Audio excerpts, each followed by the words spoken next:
گیٹھیا کا علاج، گیٹھیا کا گھریلو علاج، یہ ایک ایسا مسئلہ ہے کہ اگر کسی کو ہو جائے تو آدمی ایسا محسوس کرتا ہے جیسے وہ زندہ درگور ہو گیا ہے۔ لیکن یہ جو نسخہ میں بتا رہا ہوں، آپ کے ساتھ شیئر کرنے جا رہا ہوں، یہ ریڑھ ہڈی کے علاج کے لیے ایک بہترین نسخہ ہے۔ یہ نسخہ ریڑھ درد اور عصبی درد کے لیے بہت مفید ہے۔ اگر آپ نے ابھی تک ہمارے یوٹیوب چینل کو سبسکرائب نہیں کیا ہے تو ابھی سبسکرائب کریں، کیونکہ ہم ہر روز ایسی نئی ویڈیوز آپ کے لیے لے کر حاضر ہوتے رہتے ہیں جو آپ کی بہت ہی زیادہ کام آ سکتی ہیں اور آپ کی روزمرہ زندگی کو آسان بنا سکتی ہیں۔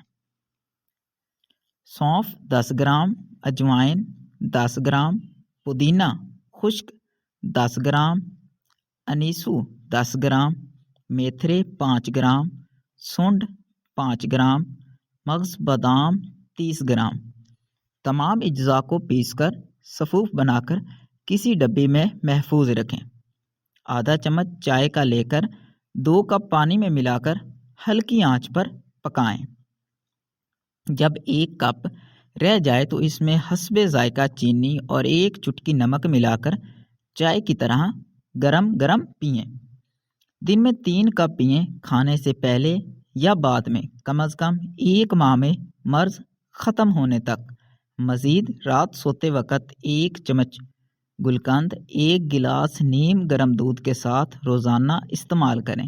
انشاءاللہ مکمل آرام ہوگا۔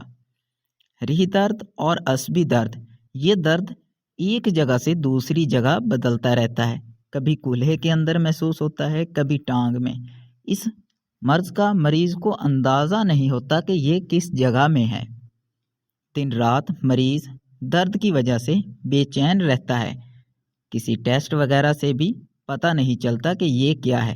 آخرکار ڈاکٹر مریض کو پین کلر میڈیسن پر لگا دیتے ہیں، جو کہ صرف چند روز کے لیے وقتی سود مند ثابت ہوتا ہے۔ ہم آپ کو